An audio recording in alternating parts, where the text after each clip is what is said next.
Today's tech news moves fast, but understanding it shouldn't be hard.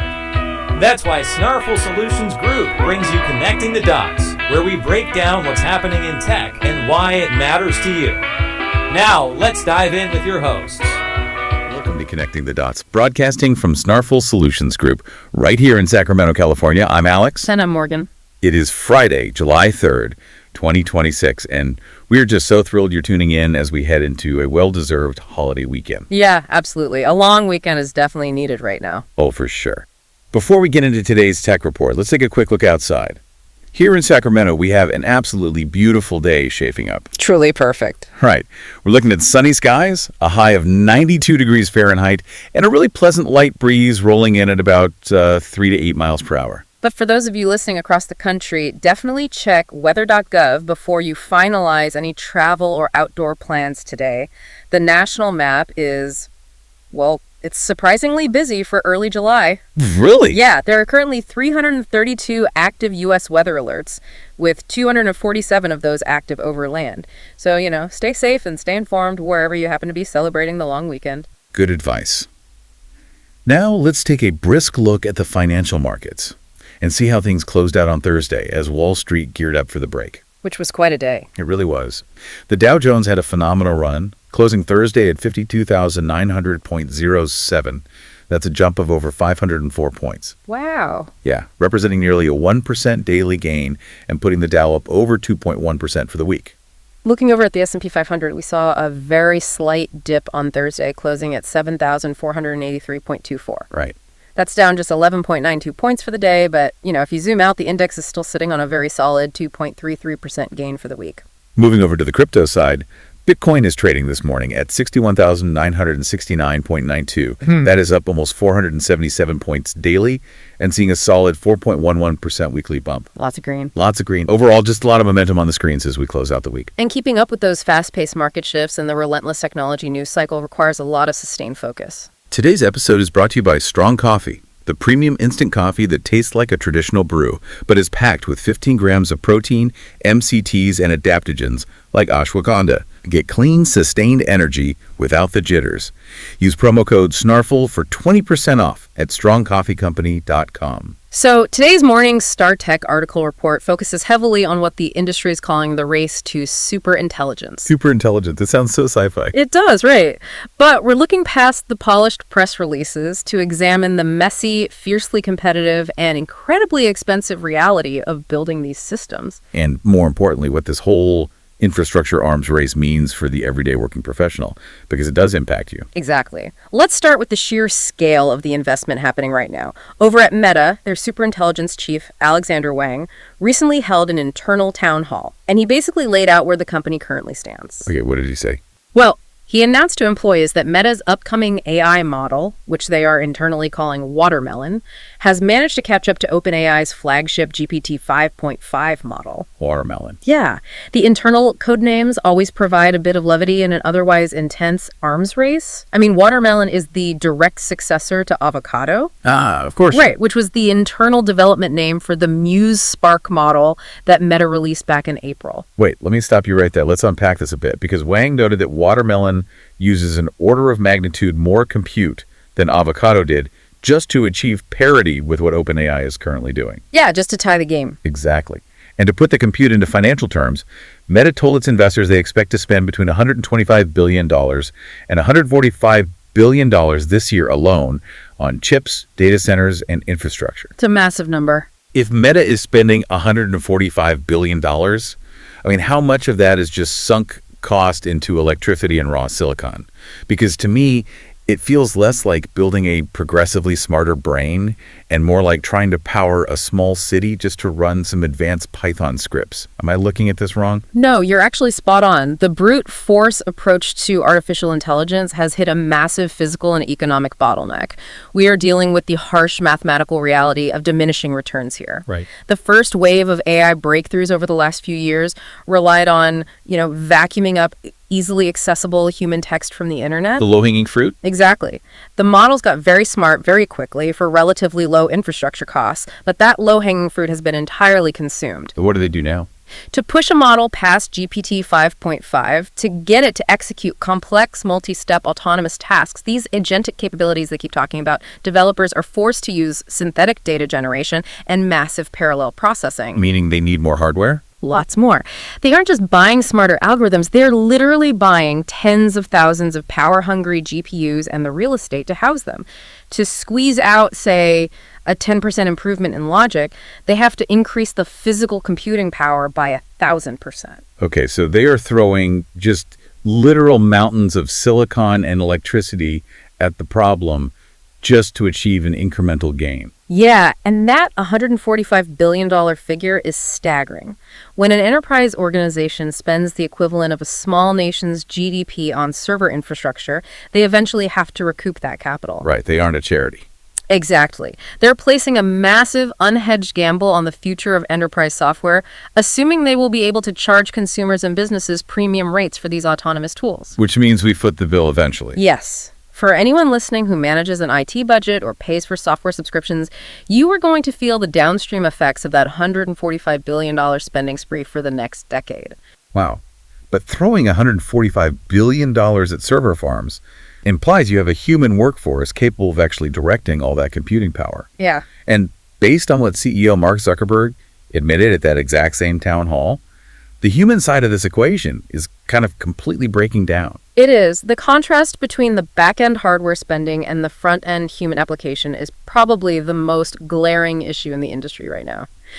Zuckerberg had to deliver a really harsh reality check to his staff. Yeah. He admitted that the internal development of these autonomous AI agents hasn't accelerated in the way executives had modeled or expected. Which is crazy because this is happening right on the heels of a massive, incredibly painful corporate shakeup over there. Right. Just 4 months ago, Meta laid off 8,000 people. That's roughly 10% of their workforce. Yeah, huge cut. And following that, they took another 7,000 employees and abruptly reassigned them to various new AI teams, including a division ominously named Agent Transformation. Agent transformation. I know.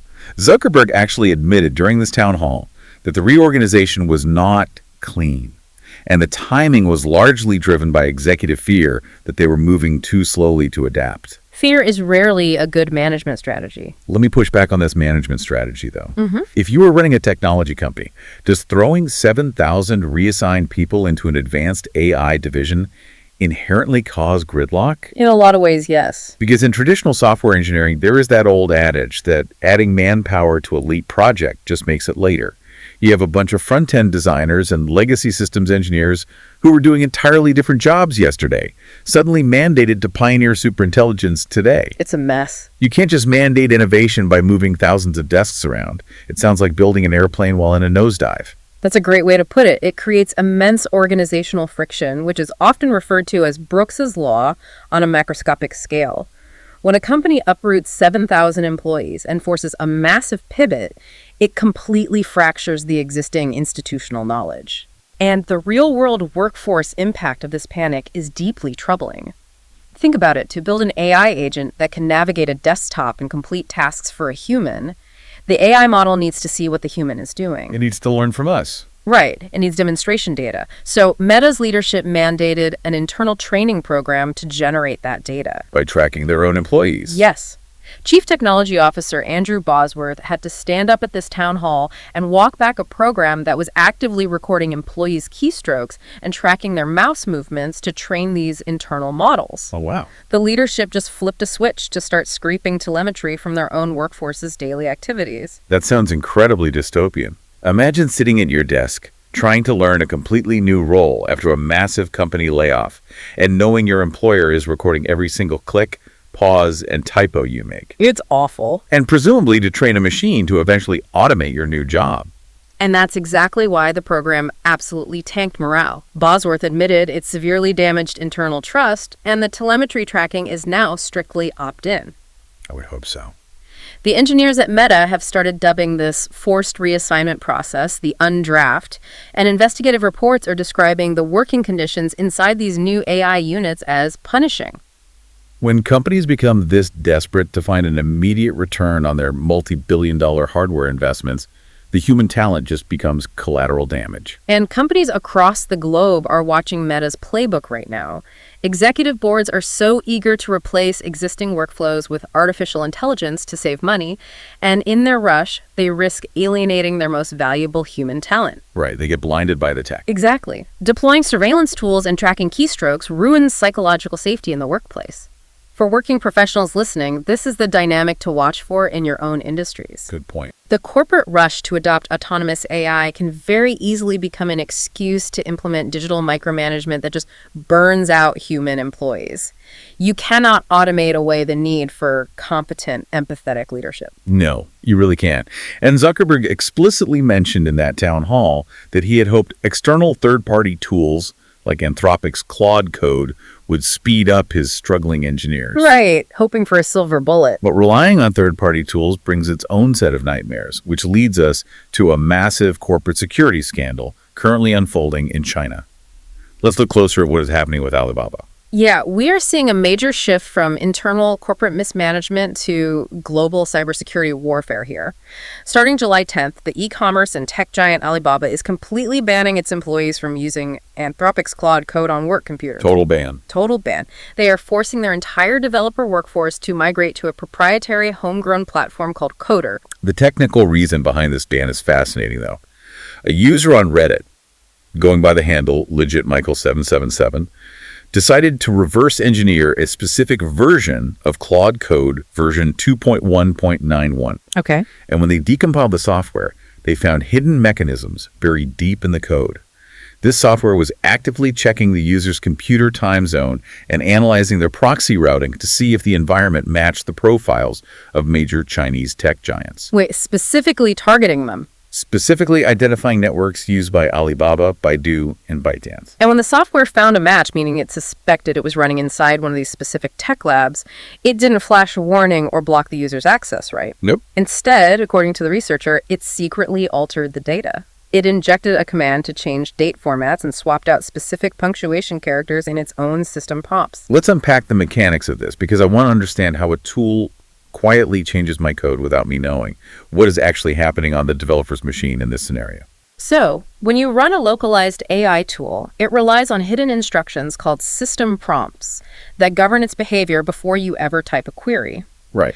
The researchers discovered that Claude code was pinging the local machine's system parameters. If it detected an Alibaba-specific IP range, it actively injected a hidden command into that system prompt to swap the punctuation in the AI's output. Give me an example. Like changing specific commas to semicolons. It essentially watermarks the generated text without setting off standard cybersecurity alarms. So it is a form of digital steganography. Exactly. It's hiding a tracker in plain sight. If I'm a software developer, the idea that a third-party tool is quietly changing my syntax to secretly flag my location completely destroys any trust in using external software, like something out of a spy novel. It definitely raises profound questions about the vulnerability of software supply chains.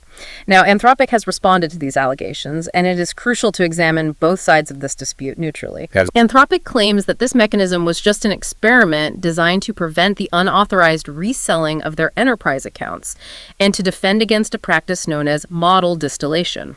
Model distillation is a term we are seeing everywhere in the tech press right now. Let's clarify how that actually works for everyone listening. Think of model distillation like having a brilliant mathematician solve a complex multi-page calculus proof on a whiteboard. Okay, I'm with you. Instead of teaching a junior student the underlying principles of the math so they can solve it themselves, you just force the student to memorize the final answers written on the board. So they don't actually know how to do the math. Right. In artificial intelligence, distillation is when a company uses a highly advanced, expensive model like Anthropic's Claude to generate millions of perfect answers, and then uses those answers to train their own cheaper, smaller AI model. I see. The smaller AI doesn't learn how to reason or think. It merely mimics the expensive model's final outputs. It's basically a way of siphoning off the logic and reasoning capabilities that the original company spent billions of dollars to create. Which brings us to Anthropic's primary defense here. They recently sent a formal letter to U.S. senators accusing Alibaba's Quinn AI lab of engaging in massive model distillation. Right? Anthropic claims that operators connected to Alibaba set up nearly 25,000 fake accounts to generate over 28.8 million automated exchanges, all specifically designed to illegally extract Claude's software engineering logic. So you have two incredibly powerful entities making severe allegations against each other. Very severe. Anthropic claims they are simply deploying defensive watermarking countermeasures to stop massive intellectual property theft and protect their multi-billion-dollar investment. Makes sense from their perspective. But Alibaba, on the other hand, has classified Claude code as high-risk software and banned it, arguing that any third-party code that quietly analyzes user environments and secretly alters data is a critical security vulnerability that no enterprise can tolerate. Which also makes total sense. We are simply reporting the claims made by both organizations, but the fallout from this standoff is going to impact everyone. Oh, absolutely. When IT departments see this Alibaba story, panic is going to set in. Yeah, by next Tuesday, corporate listeners are going to log into their workstations and find half their cloud-based AI tools suddenly blocked by the firewall. If AI models are being weaponized either to secretly siphon intellectual property from competitors or to act as stealthy booby traps tracking user locations, then corporate IT security teams everywhere have to react. They have no choice. Whether you work at a regional bank in New York or a logistics firm in Chicago, your security director is going to start heavily locking down what tools you are permitted to install. We will likely see a rapid shift where enterprises pull away from relying on external cloud-based AI and push their employees toward locked-down proprietary tools just to guarantee the integrity of their own code bases. So the battle between these technology giants ultimately decides what software you are actually permitted to open on your laptop on a Tuesday morning. The sheer complexity and the hidden traps within this ecosystem are becoming impossible for the average worker to navigate without tripping an alarm.